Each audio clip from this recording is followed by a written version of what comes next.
కడప జిల్లా బ్రహ్మంగారి మఠం మండల కేంద్రంలోని యోగి భీమారెడ్డి సభ భవనంతో సమావేశం ఏర్పాటు చేశారు. జగనన్న ఆసరా 4వ విడత కార్యక్రమం మైదుకూరు ఎమ్మెల్యే సెట్టిపల్లి రఘురామరెడ్డి ముఖ్య అతిథిగా విచ్చేశారు. ఈ సందర్భంగా మండలంలోని అక్కా చెల్లెమల మైదుకూరు శాసనసభ్యులు రఘురామరెడ్డికి హారతలిచ్చి వీరతిలకం దిద్ది ఆహ్వానించారు. ఈ సందర్భంగా ఆయన మాట్లాడుతూ ఇచ్చిన మాట ప్రకారం అక్కా చెల్లెల కళల్లో ఆనందం చూడడం కోసం ప్రతి సంవత్సరం విడతల వారీగా ఆసరా ద్వారా డ్వాక్రా మహిళలు తీసుకున్న రుణాన్ని అందించడం జరిగిందని, 4వ విడత ఆసరా మహిళలందరికీ అందించి జగనన్న ప్రభుత్వం ముందుకు సాగిపోతుందని ఎమ్మెల్యే అన్నారు. గత ప్రభుత్వంలో చంద్రబాబు నాయుడు వాగ్దానం చేసి చేయలేదన్న పలుకులను డ్వాక్రా మహిళలకు ఆడియో ద్వారా వినిపించారు. అలా కాకుండా జగనన్న ప్రభుత్వం ఇచ్చిన హామీలు నెరవేర్చడానికి కృతనిశ్చయుడే ఉన్నాడని మహిళలతో సమావేశంలో పలికారు.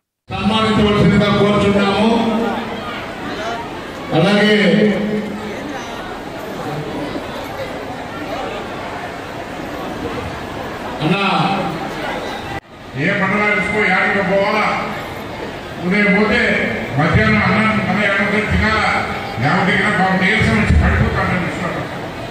ఇప్పుడు ఏ పరిస్థితి? ఇంటి దగ్గరికి పదార్థానికి వస్తున్నాడు. మీ నిద్రపోతే భాగ్యం తిట్టడం లేదా? 3 రూపాయలు మన జనం పడితే నిశ్చరణ లేదా? చేశారు. మరి అన్నింటి చూస్తే పిల్లలు చదువు బాగున్నారు. దేశంగా ఒక బడి పంపించడమే కాకుండా ఆ రోజు స్కూల్ పాడబడి ఉన్నటువంటి స్కూల్స్ ఉండేవి. ఈరోజు నాలుగు రేటింగ్ ప్రతి ఒక్క గవర్నమెంట్ పాఠశాలలో కూడా బ్రహ్మాండంగా తయారు చేసి లోపల మంచి లైట్ వేసి ఫ్యాన్ వేసి గోడకి మంచి రాళ్ళు వేసేసి మరి ఈరోజు విద్యాన్ని అవి అన్ని రకాల అభివృద్ధి చేసినట్టు కనుక జగన్మోహన్ రెడ్డి గారు. మరి పెద్ద తొందర ఇంజనీర్లు కానీ డాక్టర్లు వాళ్ళు కూడా ఫీజు రియంబర్స్మెంట్ చేస్తున్నారు, అన్ని రకాలు చేస్తున్నారు. అన్నిటి నుంచి ఇంకోటి గుర్తింపు పెట్టుకోండి. పేదవాళ్ళు ఇంగ్లీష్ మీడియం చదివే అర్హత లేనటువంటి ఆ రోజుల్ని జగన్మోహన్ రెడ్డి గారు ప్రతి ఒక్కరు కూడా ఇంగ్లీష్ మీడియం పెట్టాలని, ప్రతి స్కూల్లో కూడా ఇంగ్లీష్ మీడియం పెట్టాలని నిర్ణయం తీసుకుంటే దానికి కోర్టు పోయి చంద్రబాబు నాయుడు స్టే తీసుకొచ్చాడు. ఇంగ్లీష్ మీడియం పనికిరాదు కావాలి పేదవాళ్ళు. అంటే వాళ్ళ కొడుకులు, వాళ్ళ మనవాళ్ళు, వాళ్ళ పిల్లలు వాళ్ళు మాత్రం ఇంగ్లీష్ మీడియం చదువుకోవాలా, పేదవాళ్ళు ఇంగ్లీష్ మీడియం చదువుకోకుంటారు. అది వాళ్ళకి అంటే బీదోడు ఇప్పుడు బీదోడుగానే ఉండాలా, పడినోడు పడినోడుగా ఉండాలా, సాగిలోడు సాగిలోడు మాదిరి ఉండాలా, మంగళూరు మంగళూరు మాదిరి ఉండాలి తప్పక వాళ్ళు చదువుకొని ఇంజనీర్లో డాక్టర్లో కలెక్టర్లో అనేది అది ఆయన ఇష్టం లేదు. అది ఆయన మొత్తం.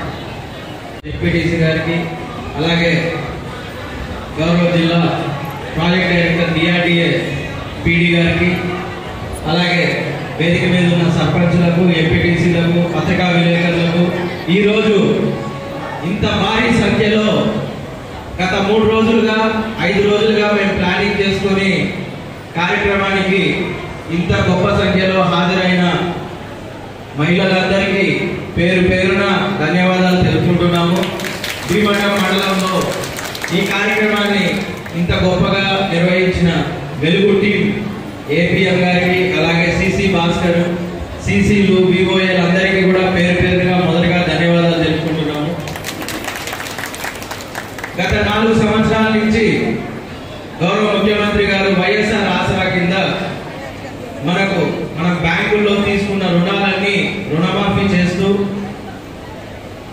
మొదటి సంవత్సరంలో 3 కోట్లు, అలాగే మిగతా 3 దఫాల్లో కూడా 3 కోట్ల 2 లక్షలు అనేది మన మండలానికి కేటాయించి మొత్తం 4 విడతల్లో 12 కోట్లు 475 గ్రూపులకు రుణమాఫీ చేయడం జరిగింది. కాబట్టి మన మండలంలో ఉన్న ఏకైక కొరత సభాముఖంగా మన ఎమ్మెల్యే గారిని నేను కోరుకుంటున్నాను. సార్, మనకు కూడా భీమవరం మండలం చాలా కష్టపడి పనిచేస్తారు సార్ మన మహిళలందరూ. ఈసారి కంపల్సరీగా ఒక ఇండస్ట్రియల్ యూనిట్ అనేది కంపల్సరీగా మన మండలానికి కూడా కేటాయించి ఇంకా మహిళల ఆర్థిక అభివృద్ధికి, అలాగే లైవ్లీహుడ్ పెంపొందించి ఆర్థికంగా వాళ్ళు ఎదుగుదలై వాళ్ళ ఫ్యామిలీస్ కూడా అందరూ బాగుండాలని చెప్పి ఈ సభాముఖంగా మీ అందరినీ కోరుకుంటూ ఈ కార్యక్రమాన్ని ముందు జరిపించి ఇంకా విజయవంతం చేయవలసిందిగా ఈ అవకాశం ఇచ్చిన పెద్దలందరికీ ధన్యవాదాలు తెలుపుకుంటున్నాను. మన ప్రియతమ ఎమ్మెల్యే ఎస్ రఘురామరెడ్డి సార్ గారికి, జెడ్పీటీసీ రామ్ గోవింద్ రెడ్డి గారికి, సింగిల్ విండో ప్రెసిడెంట్ సుబ్బారెడ్డి గారికి, పార్టీ అధ్యక్షుడు మేకల రత్నకుమార్ గారికి, ఇక్కడికి వచ్చినటువంటి మన సర్పంచులు, ఎంపీటీసీలు, పత్రికా విలేకరులు, డాక్రా అధికారులు, ఇక్కడికి వచ్చినటువంటి ఈ కార్యక్రమాన్ని జయప్రదం చేసేదానికి వచ్చినటువంటి మహిళా తల్లులందరికీ హృదయపూర్వక నమస్కారాలు తెలియజేసుకుంటూ శిరస్సు వంచి మీరు ఈ కార్యక్రమానికి ఇంత గొప్పగా వచ్చి మన మండలం అంటే జిల్లాకే ప్రథమంగా చేసే మీ అందరికీ పేరు ధన్యవాదాలు చెప్తున్నా. ఎందుకంటే జగన్మోహన్ రెడ్డి వైఎస్ కుటుంబం మాట చెప్తే మరొకటి కుటుంబం ఏ రోజు ఆ రోజు పాదయాత్రలో మీ దాకా రుణాలంతా వడ్డీతో సహా 4 దఫాలుగా అమౌంట్ ఇస్తానని చెప్పి ఆ కార్యక్రమాన్ని నెరవేర్చిన ఏకైక ముఖ్యమంత్రి ఎవరంటే మన ముఖ్యమంత్రి జగన్మోహన్ రెడ్డి. ఈ విధంగా మీ అందరూ సంతోషం చూస్తుంటే మీకు ఎన్ని ఇబ్బందులున్నా, కరువు వచ్చినా, కరోనా వచ్చినా, ఈ రాష్ట్రంలో జీతాలు ఇవ్వలేకుండా కొద్దిగా టైం అయినా మీకు చెప్పిన మాట ప్రకారం బట్టి 4 విడతలు మనకు మన ఓన్లీ మన జిల్లాకైతే అయింది 25 కోట్లు, మొత్తం రాష్ట్రం అయితే 25,000 కోట్లు, మన మండలం అయితే 12 కోట్లు. 12 కోట్లు 4 విడతలుగా 3 కోట్ల చిల్లర ప్రతి ఒక్క సంవత్సరం. ఇది 4వ 4 సార్లు మాట